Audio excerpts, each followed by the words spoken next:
He was quite smashing. And today was...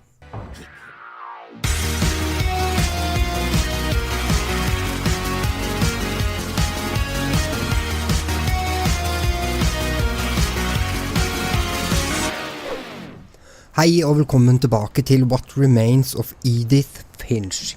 Sist gang så fikk vi se gjennom øynene til Molly,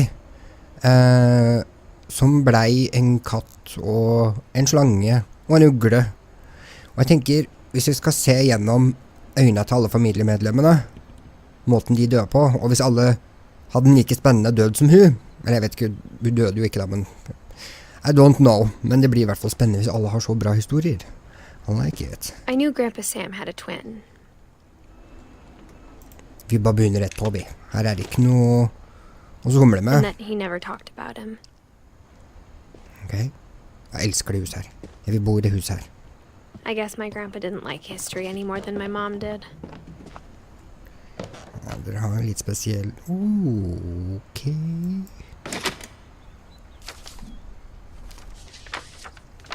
How I Want to Remember My Brother by Sam Finch. The thing I remember is that when he made up his mind, that was it. Brekk beinet. Skal jeg huske den? Styre på, ja. Kult, jeg styrer beina. My brother said he'd die before he ate another mushroom.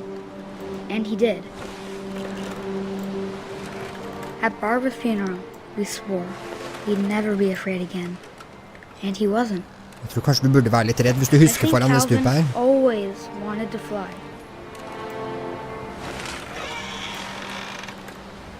Sam! Calvin! Dinner's ready! Coming! Dynas But that day, rade. he finally made up his mind to do it. I told him going around was impossible. Maybe if I hadn't said that. Calvin! I'm not gonna tell you again! Maybe if the wind hadn't picked up, Tell me again. I won't listen. then maybe he'd still be here. But I doubt it. Det I think kiler i he'd magen. already made up his mind. Vi klarer det. That's what I want to remember about my brother. Oh my god. Oh lord, nok nå. The day he made up his mind to fly. And he did.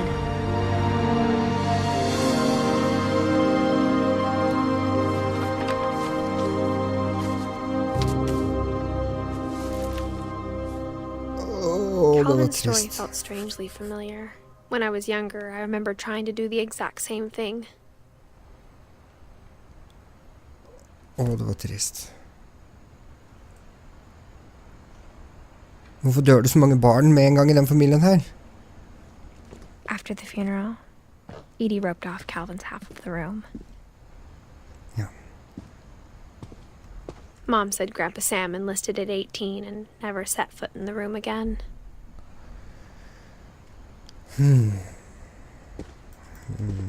Hvor skal vi gå? Opp her? Nei, det var ikke noe steg på det. Ja.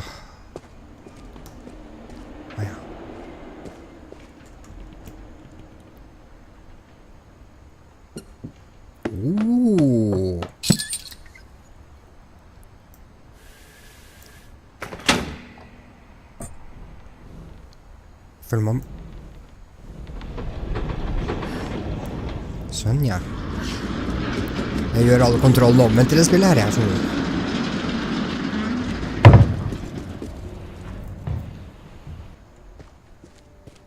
Okay.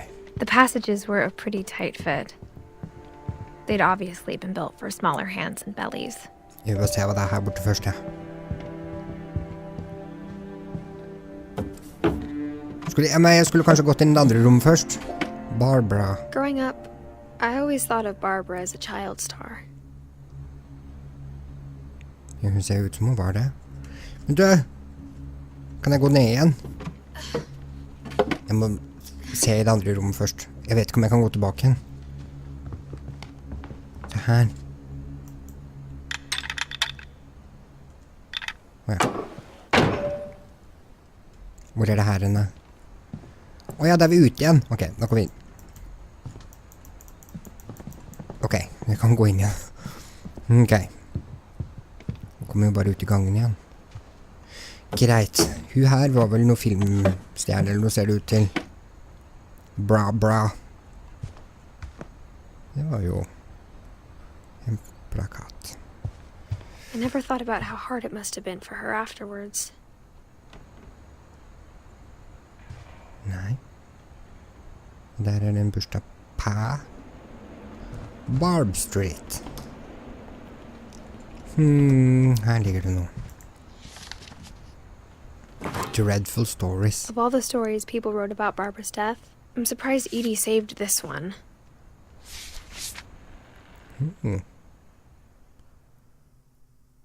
Old Jack here with another ghastly tale inspired by America's most unfortunate family.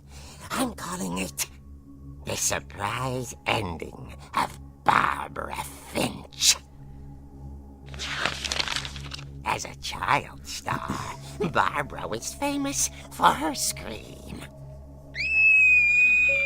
Now at 16, she was all washed up. A has-been.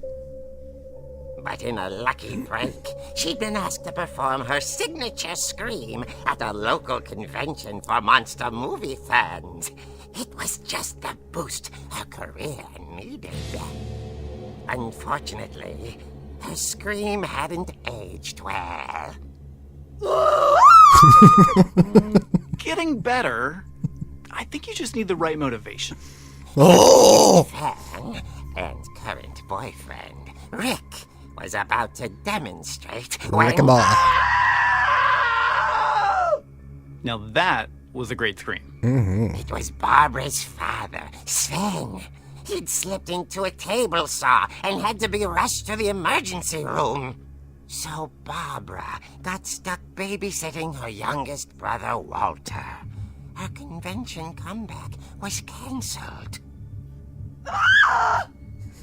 Okay, I'm hearing frustration, but I'm not hearing terror. What if I tried... A gang of hoodlums in Halloween masks have been terrorizing Orcas Island tonight. Police are urging residents to... That came from the basement. You're right! Also, I loved your delivery on that. Jesus. Why is your basement door locked? Because my dad likes making puzzles and secret passages. There's a key hidden in the music box. The secret is to keep winding and winding until finally the key pops out. Thanks, babe. I'll be back in a sec. Så det funker på ordentlig. 20 minutes later, Rick hadn't returned. Ricky boy. So Barbara went to look for him, right on cue. Barbara. She reached for the music box. And as she wound the key, she listened for Rick, but the house was silent. Det er kult å spille inni tegneserien. Hello, Skrik music. She found Rick's crutch and imagined the worst. Oh no, Ricky boy's dead. Bra jeg kan forsvare. Where are you, Ricky boy? Ricky! There is the infamous Hookman killer, Dr. Carl Hamill, who Oh, impaled Jesus. and ate his family 10 years ago tonight. 80s family? En 80s family, jeg synes det er 80s family. Skal vi se. Nå har jeg mistet litt oversikten her. Her har det skjedd noe dritt. Kan jeg bare slå ned alt? Slipp meg frem her. I'm gonna find my boyfriend and my fan. Ok, vi går... Jeg kommer til å ende opp og smekke han i huet. Hva er det jeg driver med? Du, jenta mi. Jenta mi.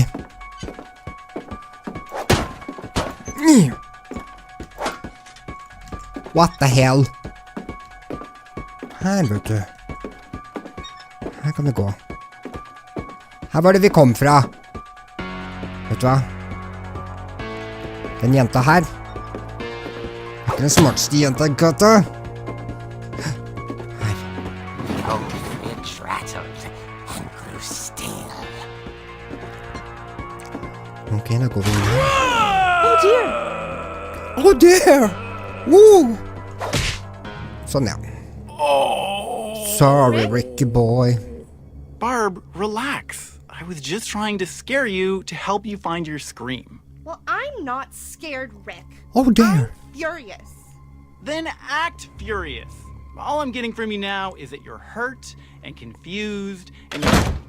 Smack She in the threw face. him out, but she kept a little something to remember him by. What? Barb, have you seen my other crutch? And she was still holding it when she fell asleep watching the late picture show. Late. Hours later, Barbara! Bra. Walter, what's going on up there? Ah! Okay, I'm coming up, but if this is a trick, you're dead, Walter. Aggressiv hun er. Ok, Walter. Her kommer jeg med krykka. Jo. Smæ. Nei, jeg kan ikke ødelegge den. Ok, Walter.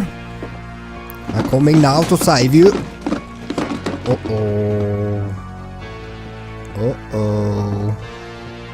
Vent litt, var det den eller det jeg mener? Det var det jeg mener. Bli inn her. Jo! Walter. Hey, Walter. Skal jeg slå han i huet? but his bedside radio was still on. Orcas Island police described the man as 6 feet tall, with a steel hook for a hand. Residents are urged to lock all doors and windows and notify the police of any suspicious activity. Oh, Lord. Barbara turned, saw the hookman, and was speechless. He was quite smashing. And whoever he was, he couldn't get enough of Barbara. Okay, Barbara, yeah. there's gotta be another way out of here. Ok, bra. Vi går bortover her. Her var det inn her, vet du. Drar den meg i beina. She played her part beautifully. Husk krykka di nå, bra. Jesus, you calm down. Molly's door hadn't been opened in years. Ja, han hadde jo hørt det, da. Men det her er en tegneserie. Skal jeg slå han? Jo!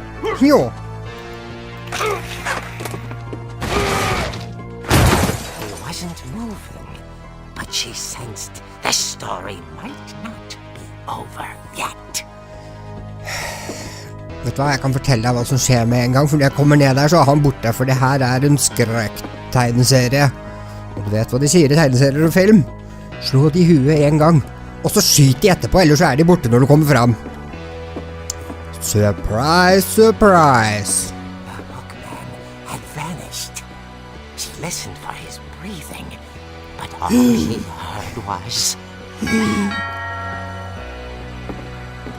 Ta det med ro og åpne døra. Ta det med ro, dette er ikke bra. Hello, can you help me? She heard whispering. From inside the house. Bum bum bo. Oh dear.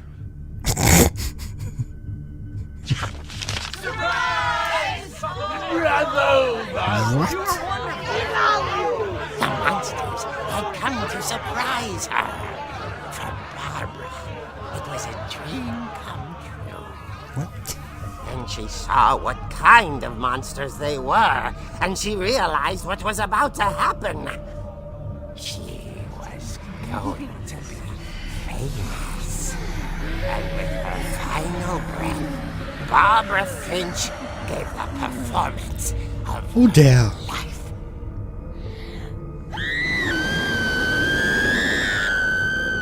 I wasn't there myself, but I hear Barbara was magnificent. Poor girl. She had a taste for stardom. But unfortunately, so did her fans. Of course, the police blamed it all on poor Rick, who disappeared the same night. And little Walter? Hiding under his bed the whole time. He took it all pretty hard, but that's another story. As for Barbara, tucked inside the music box is all they ever found of her. Her ear. Now that's what I call a real eerie tale.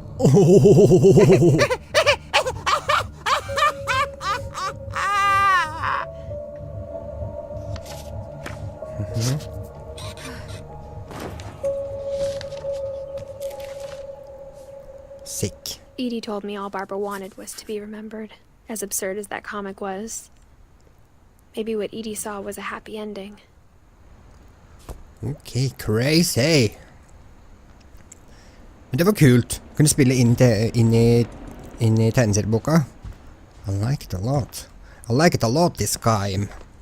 Og nå skal jeg ned tilbake igjen her, tenker jeg, og så ut i gangen.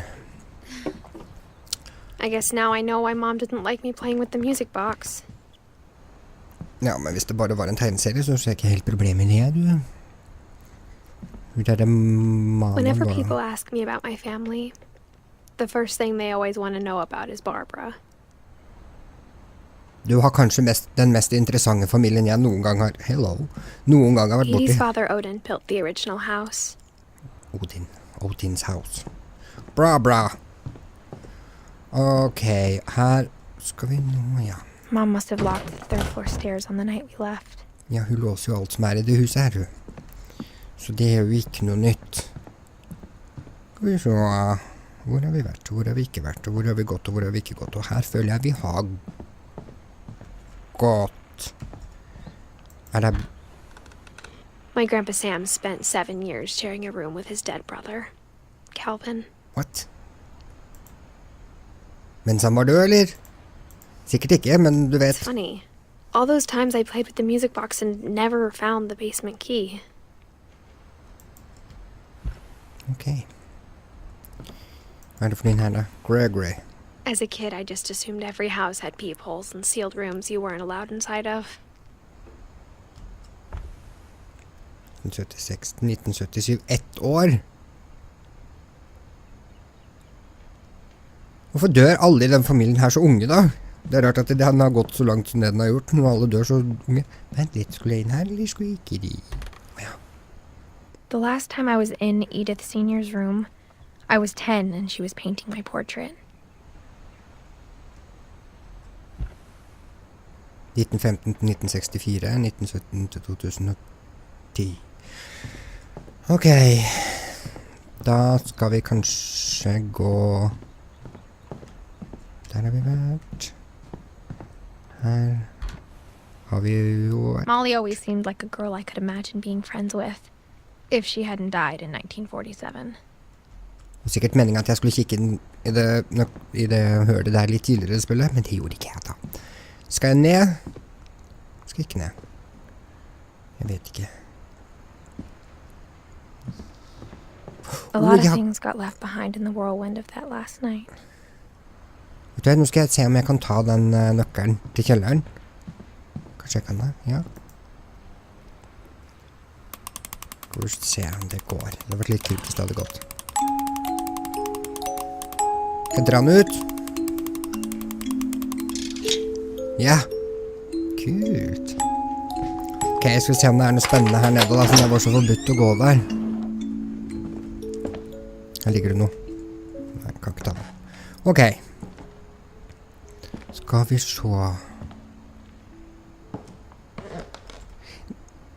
Måten de har spart på alle soverommene. De har bare bygd på huset mer og mer da, ettersom folk har dødd, og så bare låser de soverommene, så bare bygger de på huset enda større. Her var det forbudt å gå. Jeg kan ikke helt skjønne hvorfor, for det var veldig kjedelig i kjeller. Mom said the basement was off limits. Why? Unless I wanted another tetanus shot. I don't know what a tetanus shot is.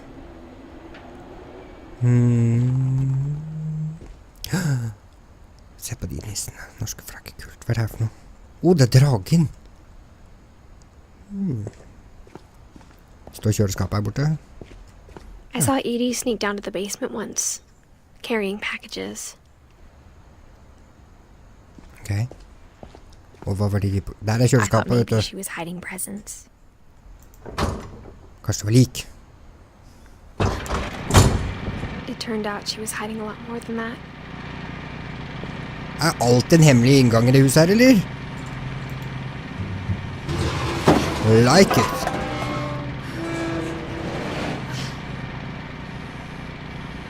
I remember asking Mom once about where Walter had gone. Walter, det var broren til Barbara. Han som gjemte seg under senga. She said after Okay. Barbara died, he got as far away Yeah. as he could. Yes. Hva er det her for noe tilfluktsrom? If there's a pattern in all these stories, Peace ut. I think Fel- it's that none of us has gotten very far. Kult. Walter 1952-2005. Og jeg ble født i 1999 i det spillet her, så da... Se her. Goodbye, everyone. I can't believe I've been down here for 30 years. What? On that first day, after the shaking started, I didn't think I'd survive a week. 1968. But after a few days, I settled into a routine. That's what kept me sane. Hvorfor var du her nede? Having a schedule, living for today. Fersken. I always expected to be dead tomorrow. 1976, 10 år etterpå. If you wait long enough, you get used to anything. Det er rart ikke du har blitt kvært av de ferskene her. Jeg vet ikke om du har spist sånn før, men de er Even a ganske svære. monster on the other side of the door starts to feel normal. Almost friendly. Jeg er litt forvirret nå. Litt forvirret. And then one day, everything just stopped. Ja. Så jeg Whatever ble that thing was, it was gone. 2005. Maybe it got tired of waiting. Det var da han døde. Gikk den ut og Maybe I døde da, just eller? got tired of being afraid.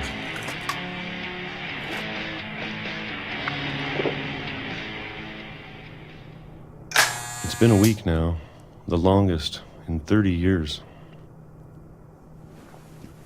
I'm done waiting. I have to leave while I still can. På like måten jeg har gjort det med skrifta på. Ok. Jeg føler man må ta alle de historiene her med en klype salt, for det er... Ja. Enda en gang. Enda mer mat. Tom. Whatever. I know it's out there somewhere.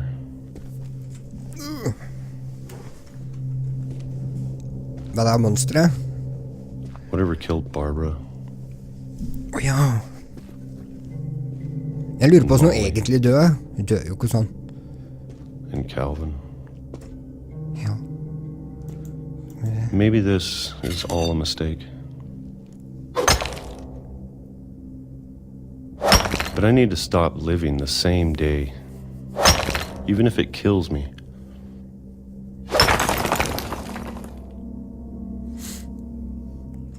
Whatever's out there, I want you to know I'm ready for it. Kunne du ikke bare gått opp vanlig døra? Jeg er litt forvirret av det spillet her, jeg. All of it, especially the food. I don't mind if I only have a year left. Or a month. Or a single week. I'd be happy with one new day. I can already imagine the sun on my face.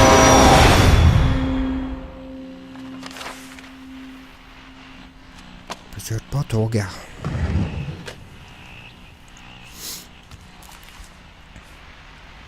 Walter died when I was 6. I can't believe my mom never told me he was down here. Ja, det veldig rart da. I'm sure my mom was trying to protect me. Så skal jeg ned her nå.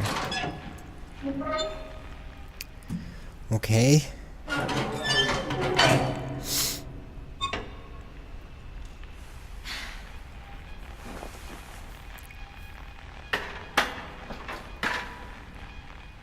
Maybe she was afraid I'd end up like Walter.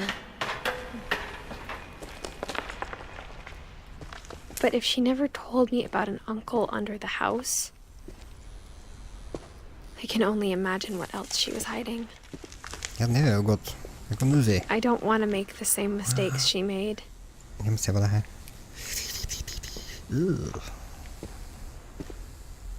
Trying to bury something that's still alive.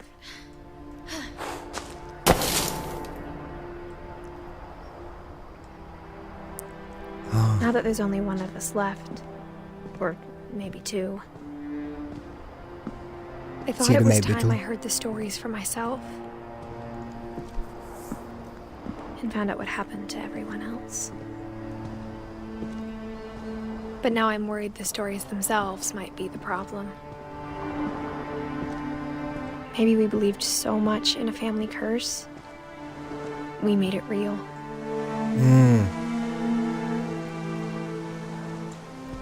Selvoppfyllende profeti. Det kan hende. Ok. Hva det der borte? Det gamle huset? Som sank? Kanskje? I don't know. I don't know if I should even be writing this. Hva det hun som skriver nå? Jeg litt forvirret. Det litt mye informasjon på en gang I det spillet her. Maybe it'd be better if all this just died with me.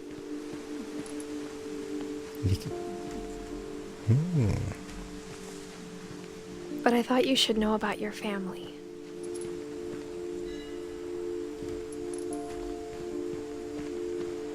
And the history you're a part of.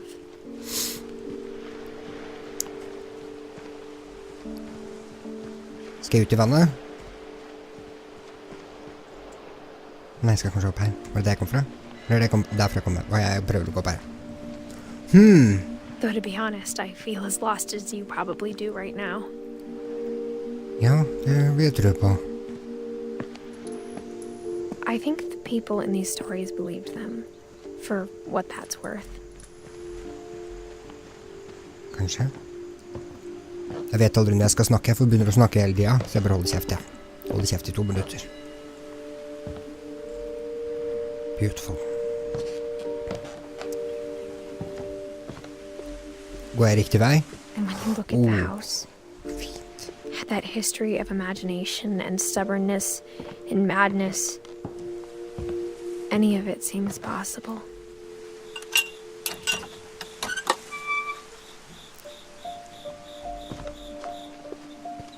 Ikke få det. Det den huska! Sikkert. Ja, det den huska.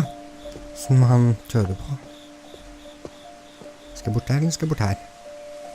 Jeg prøver å gå bort her først, jeg ser hva det I think der. we've been surrounded by death for so long, we've just gotten used to it.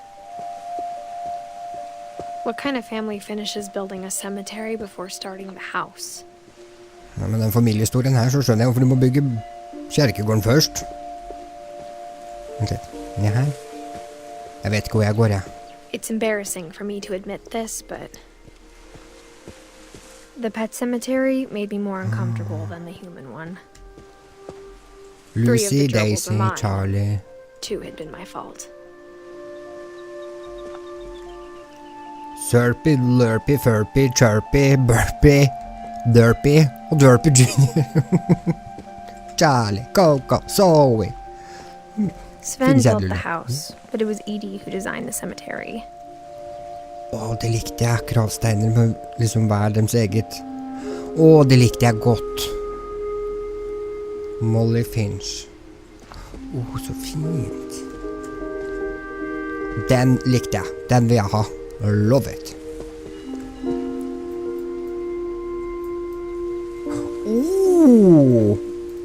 kult.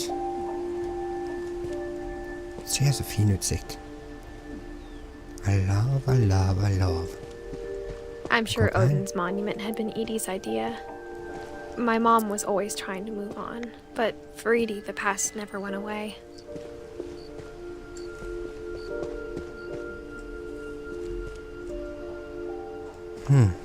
She could see it poking out of the water at low tide. Ja.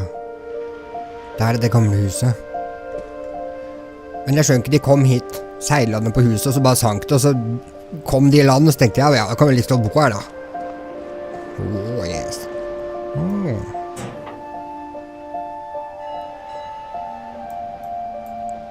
Hvordan... Edie said Yeah. she dreamed about the old house every night. Ja.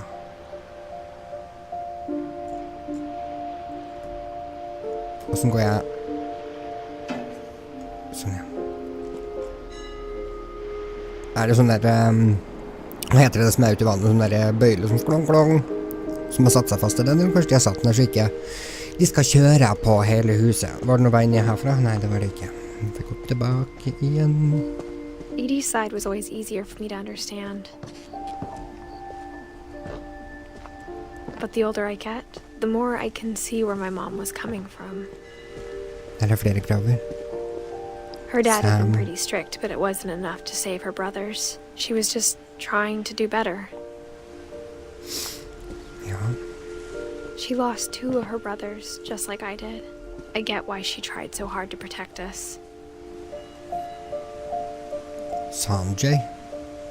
We never found Milton's body, so my mom insisted we were putting up a monument, not a tombstone.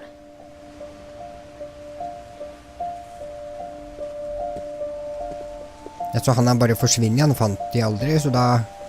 Kan, There's det er so kanskje many derfor, things I wish I could ask my mom now. kanskje derfor du sier Part at of me kanskje thinks finnes det this noe. is what she wanted all along.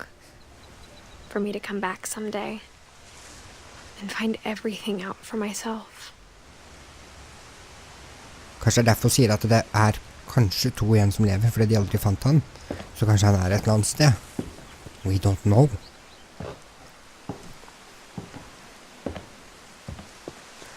Ok, men nå tror jeg vi pakker sammen denne episoden her. Det her er mye informasjon i et spill. Når jeg snakket med naboen min for en stund siden om det spillet her, så sa han at det er veldig trist. Nesten for trist. Og derfor må vi holde humøret litt oppe, for vi kan ikke bli for triste. Der går grensa. Jeg synes det er veldig interessant. Jeg lurer på hva som er greia. Er det en familieforbannelse, eller er det selvoppfyllende profeti? We don't know. Men de historiene til de familiemedlemmene her er jo helt crazy. Crazy. Jeg liker det veldig godt.